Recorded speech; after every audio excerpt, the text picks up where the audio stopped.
duelo es un elemento o una situación que cada vez se presenta con más frecuencia y no es porque sea nuevo, sino es que tenemos que entender que la misma naturaleza humana tiene que ver con temporalidades. ¿Y qué quiere decir la temporalidad? Que tenemos ciertas situaciones en la vida que van a ser pasajeras. Si se dan cuenta, vamos a ser niños y es una etapa pasajera, vamos a ser adolescentes y va a haber una etapa pasajera, vamos a ser adultos y va a ser una etapa que va a terminar, ¿sí? Entonces, incluso también nuestra vida terminará en algún momento. Entonces, la temporalidad tenemos que tenerla muy clara. Entonces, yo sugiero que desde edades tempranas, es decir, a los hijos, a los nietos y demás, se hable de esta temporalidad. ¿Por qué? Porque sí es algo que sabemos, pero no está consciente. Va de nuevo, sí lo sabemos, pero no está consciente. No estamos enfocados en que se está pasando el tiempo y las oportunidades, igual que el timing, o sea, es decir, tienen que ocurrir una serie de cosas en nuestra vida. Y entonces vamos contra el reloj. No es para presionarse, es exclusivamente para estar conscientes de que tenemos que estar enfocados y que tenemos que estar trabajando continuamente nuestro conocimiento y demás. Entonces es importante tener una cosa en cuenta. El duelo va a suceder cuando estábamos en una situación que nos gustaba mucho, ya sea un trabajo, ya sea en una casa, es decir, estábamos en una situación en donde estábamos muy bien y de repente cambia. O por ejemplo, estábamos con una persona cuando tenemos un esposo, una esposa, un novio, una novia, y entonces por alguna razón hay una separación y entonces se acabó la relación. Eso genera duelo, ¿ok? Entonces, ese duelo es una respuesta natural de los seres humanos que sufrimos, si así lo decidimos o así lo permitimos, cuando una situación ya no está. Entonces, las pérdidas de pareja, las pérdidas de padres, ya sea por una separación, porque hubo una diferencia o que murieron en alguno de estos casos, igual que con los hijos y demás. Entonces, es importante saber cómo manejarlo. ¿Están de acuerdo que cuando no se presenta una cosa que nos gusta o no salieron las cosas como nosotros teníamos previsto, entonces aparece una sensación de duelo? Entonces, frecuentemente me han estado preguntando, porque es uno de los elementos más frecuentes, las separaciones o las infidelidades. Entonces, una infidelidad también sería un duelo, ¿sí? ¿Por qué? Porque tú tenías la imagen de una persona y en el momento que empieza a incluir a otra persona en su vida, pues entonces esa persona ya no la vemos como la misma. Es decir, ya no confiamos en esa persona, ya nos parece desagradable, no podemos estar con un pensamiento tranquilo y en paz, porque precisamente esa persona se modificó el concepto o la interpretación que teníamos de esa persona. Entonces, eso sería un duelo, sí. Evidentemente, por ejemplo, con las mascotas hay quien los incorpora a su vida cotidiana como si fueran otro integrante más de la familia. Entonces, cuando por su especie su vida es más corta, pues evidentemente hay personas que pues, van a tener duelos. Entonces, ese duelo es que tu mascota, porque es de otra especie, no va a vivir tanto. Entonces se puede presentar que haya pues, una separación y entonces ya no puedas tener a tu mascota. Entonces, es importante darnos cuenta que tenemos que tener un protocolo, es decir, un proceso para manejar el duelo. Entonces, primero, antes de empezar a enunciar cuál sería el protocolo, cuáles serían los pasos o cuál sería la sugerencia para manejarnos de esta manera, es lo siguiente. Perdón. Primero tenemos que saber que somos temporales y que todo lo que tiene un inicio tiene un final.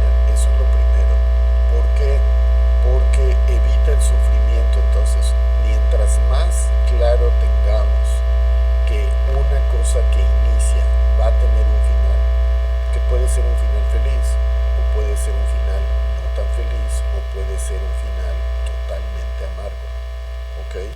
Entonces, es importante definir primero con claridad qué es el duelo. Entonces, tenía una situación, tenía una persona, tenía una mascota y ya no está. Entonces, ¿qué hacemos? Primero tenemos que identificar, es decir, número uno, para que lo vayan anotando. Entonces, número uno, primero es permitirnos sentir. ¿Qué quiere decir esto? Sentir es identificar la emoción predominante. Entonces, en todos los casos hay una pérdida o hay una separación que nos lleva al duelo. Pero hay duelos que tienen que ver con miedo, hay duelos que tienen que ver con tristeza y hay duelos que tienen que ver con enojo. Entonces, o los tres juntos. Entonces, es frecuente que tengamos una situación que se nos arremolina dentro de la cabeza y en el corazón y demás. O sea, es decir, emocionalmente, primero tenemos que ir a buscar la emoción para encontrarla, definirla con precisión y en función de eso atenderla. ¿Ok? Entonces, primero nos permitimos sentir y decimos, bueno, tengo miedo. ¿De qué es lo que tengo miedo? Es que estoy muy triste. ¿Por qué estoy triste?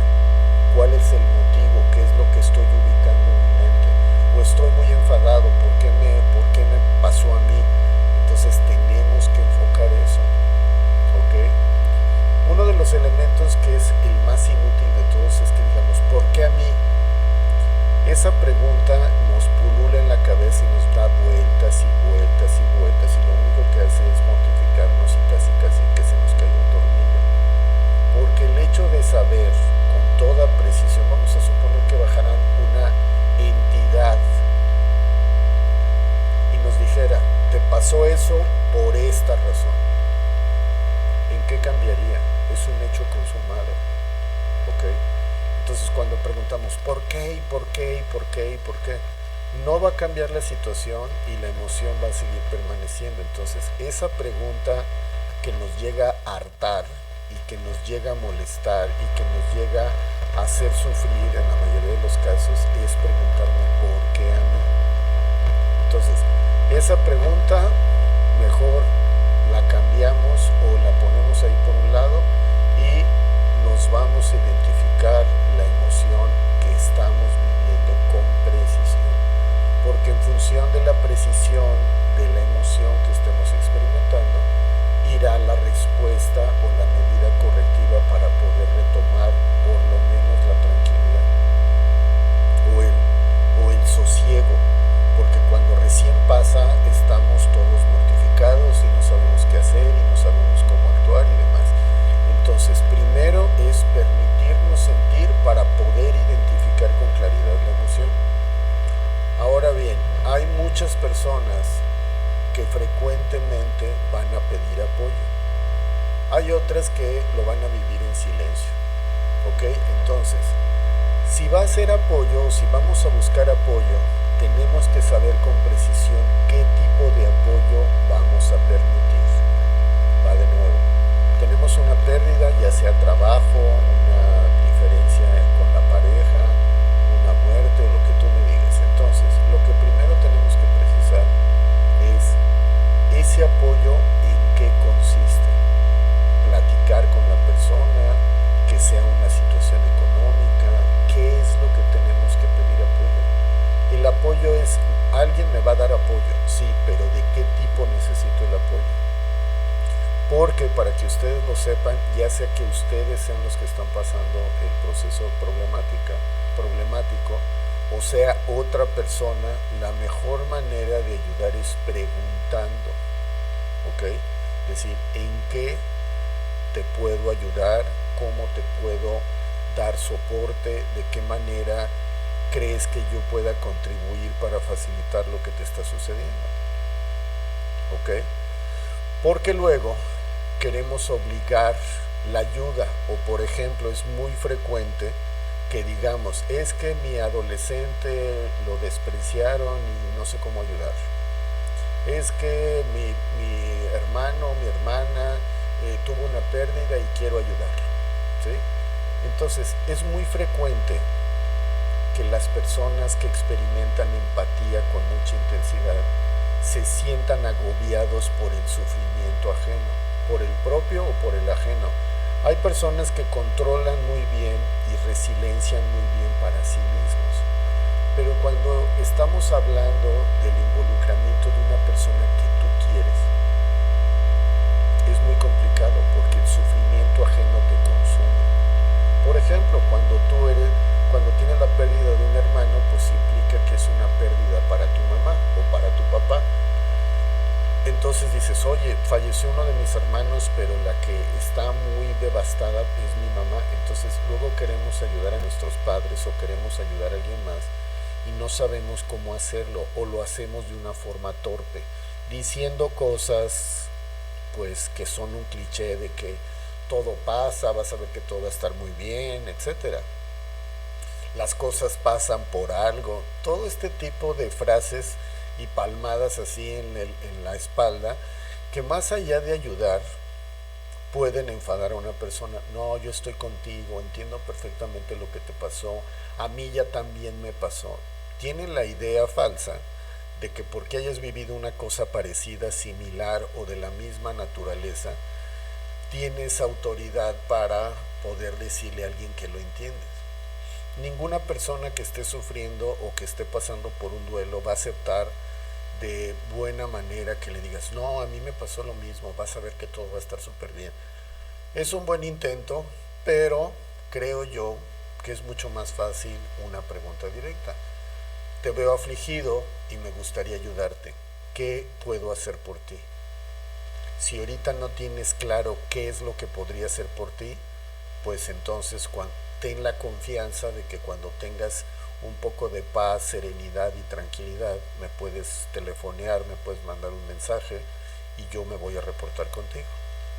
¿Ok? Entonces es un elemento que tenemos que considerar de una forma muy importante. Ahora bien, hay personas que se les dificulta el proceso de duelo por una cosa muy simple.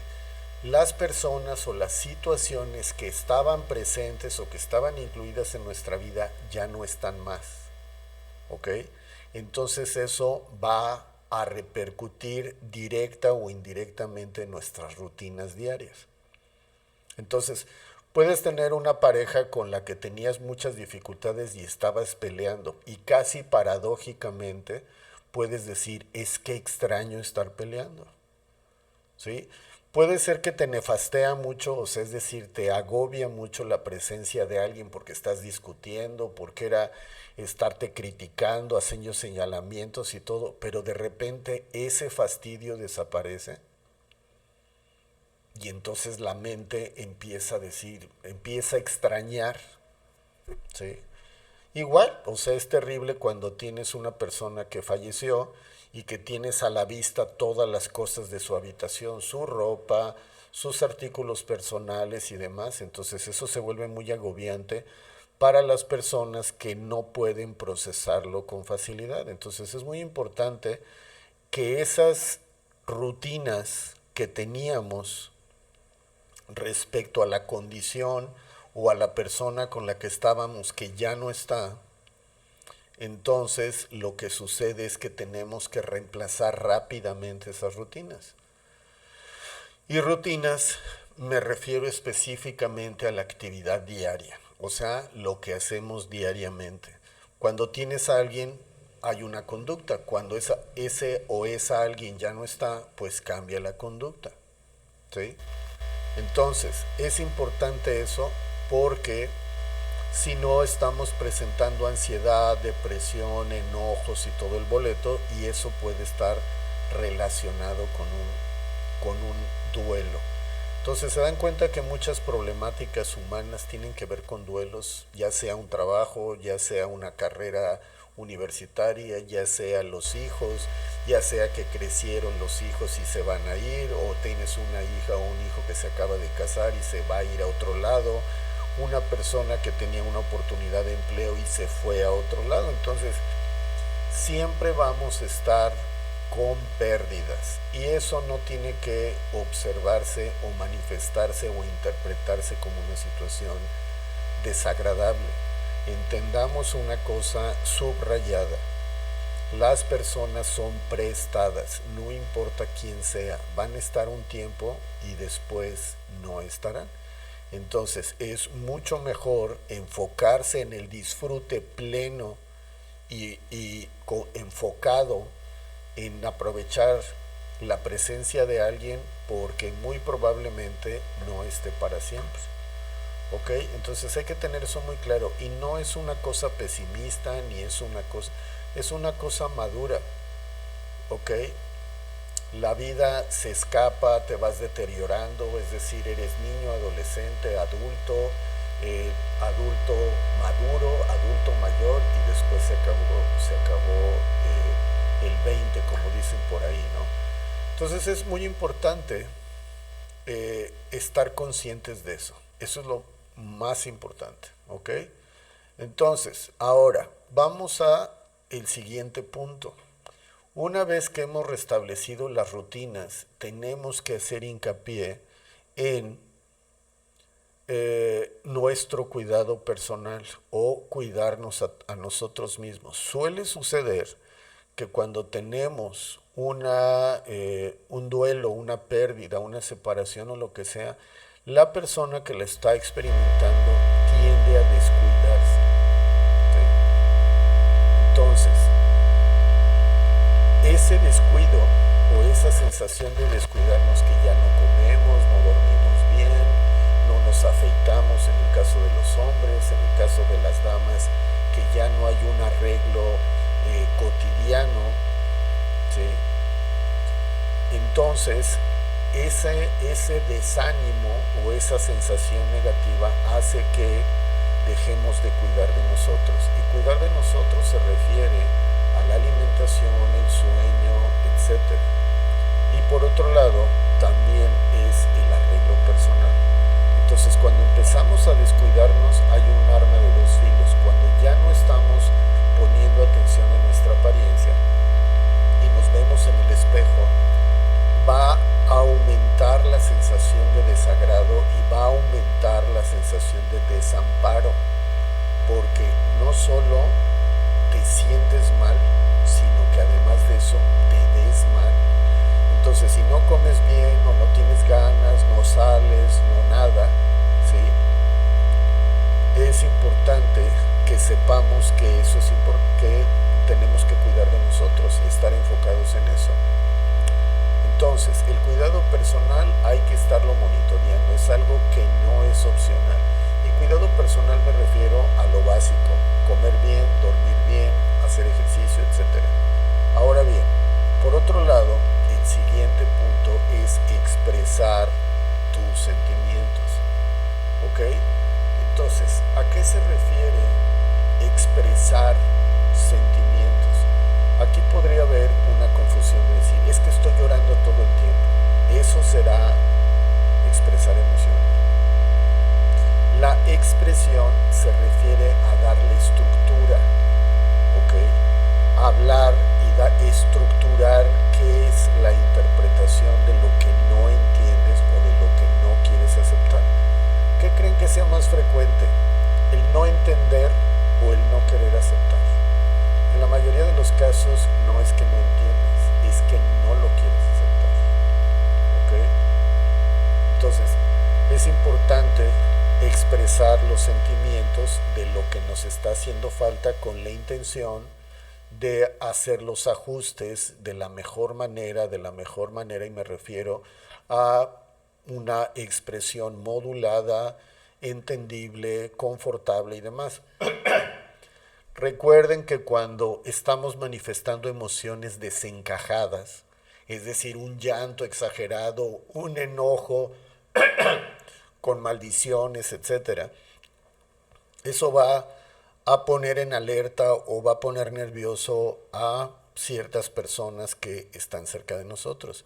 No estoy diciendo que no lo hagan, perdón, pero tiene que ser de una forma correcta, de una forma adecuada, precisamente para que otras personas no estén sobrevalorando, que la interpretación sería mucho más severa. Entonces tenemos que expresar emociones y pensamientos, pero de forma controlada, porque cuando los picos, es decir, que se vuelven muy intensas las manifestaciones emocionales, pueden desconcertar, no, pueden desconcertar a otros y pensar que el sufrimiento o el dolor es incontrolable y puede, pues, ponerse nerviosos básicamente, o que entren en un estado de preocupación, o si es una familia, que se empiecen a desequilibrar las personas que están con nosotros. ¿Ok? Ahora bien, es importante, después de hacer este señalamiento de la expresión de las emociones, también hacer ciertos, digamos, memoriales para la persona que ya no está. En el caso con más frecuencia de cuando es una persona que perdió la vida. Cuando es alguien que se fue, pues no quieres recordarlo, o sea, y más si fue en una situación de traición o una situación de ese tipo. Cuando estamos hablando de que es la pérdida de alguien, o sea, es decir, que tenemos un duelo porque esa persona tuvo un accidente, tiene una enfermedad muy grave o cosas de ese tipo, lo que hay que hacer es ciertas ritualidades positivas. Y no estoy haciendo referencia a ninguna religión en particular. Lo que me refiero es que un memorial es tener una fotografía, tener una vela, platicar con tu ser querido que se acaba de ir, aunque él físicamente ya no esté presente. No quiere decir que no puedas hacer estos ajustes. Hay personas que se limitan a hacer este tipo de cosas porque temen el señalamiento social y el señalamiento de las personas alrededor, como si estuviéramos locos. Entonces hay algunas personas que extrañan a sus parejas, sobre todo la gente mayor, y entonces de repente puedes presenciar que estén hablando con su ser querido y no está. Entonces algunos se asustan o consideran que es enfermizo. No es así, porque es un mecanismo adaptativo. Es frecuente, mucho más frecuente de lo que se imagina. La diferencia es que alguien lo verbaliza y la mayoría de las personas lo tiene en su mente nada más. O sea, es decir, cuando, si se dan cuenta, y no me van a dejar mentir, cuando tienen una separación con una expareja, con un exnovio o una exnovia, lo que no quieres quitártelo es de la cabeza, porque se repite y se repite y se repite y se repite y se repite y se repite, y entonces eso se vuelve agobiante para la persona que tuvo esa pérdida. Entonces, si tuvieron una discusión, si tuvieron una diferencia, les parece a veces insoportable, porque si tuvieron discusiones, peleas, imágenes, fotografías, mensajes, lo están repitiendo en su mente. Y también es cierto que para deshacernos saludablemente de una mala experiencia, cuando el duelo es negativo, está revisando, por ejemplo, hay gente que descubre infidelidades en el teléfono y tiene los screenshots, o sea, una copia de las conversaciones, y lo está leyendo frecuentemente. Tienen que parar de hacer eso, porque eso puede lastimar. Por otro lado, si también otra persona decidió irse porque ya no están satisfechos, el estarlos espiando o estar revisando con frecuencia sus redes sociales para ver qué es lo que está haciendo, puede ser doloroso y puede evitar que se cierre la herida que se generó. Entonces, si masoquistamente estás revisando las redes sociales frecuentemente, de con quién sale, si está en una reunión, si está en una fiesta, si está en un viaje, etcétera, toda esa recopilación de todos esos elementos va a complicar el proceso de aceptación de que esa persona ya no quiere estar contigo, y eso va a complicar las cosas. Entonces, el estar frecuentemente preguntando si es saludable estar conviviendo con los ex, o que el ex o la ex te diga vamos a ser amigos, y tú no quieres ser amigo de ellos, sino que simplemente quieres seguir siendo la pareja, es muy complicado. Y para muestra un botón, cualquier interacción que tengas con alguien después de una separación o un duelo no tiene ningún sentido. ¿Quién te va a decir eso? Tus propias emociones. Por eso de los puntos anteriores tenemos que decir qué es lo que estoy sintiendo. Si las interacciones con alguien que tú quieres como pareja ya no son de pareja y sientes que te trata con frialdad o que ya no tiene la misma cortesía que tenía antes, entonces lo que va a suceder es que vas a experimentar emociones diversas, destructivas y poco saludables, y eso pues no tiene ningún sentido. Entonces, ¿de qué se trata? Si tienes una situación de ese tipo en donde ya está consumada una separación definitiva, él está revisando el contenido de las historias de alguna plataforma de tu expareja, pues no tiene ningún sentido. O sea, no es saludable. ¿Por qué? Porque no obtienes nada. No se reanuda y no lo acabas de superar, y eso puede obstaculizar los mecanismos adaptativos para volver a la cotidianidad e incluso para volver a intentar una nueva relación. También hay que puntualizar de que, bueno, hemos visto en algunos famosos que un clavo saca otro clavo, como dicen por ahí vulgarmente, y es, tengo una pérdida, inmediatamente consigo otra persona. Tampoco tiene mucho sentido. Incluso por ahí yo lo tengo en un video que le puse la venganza rosa.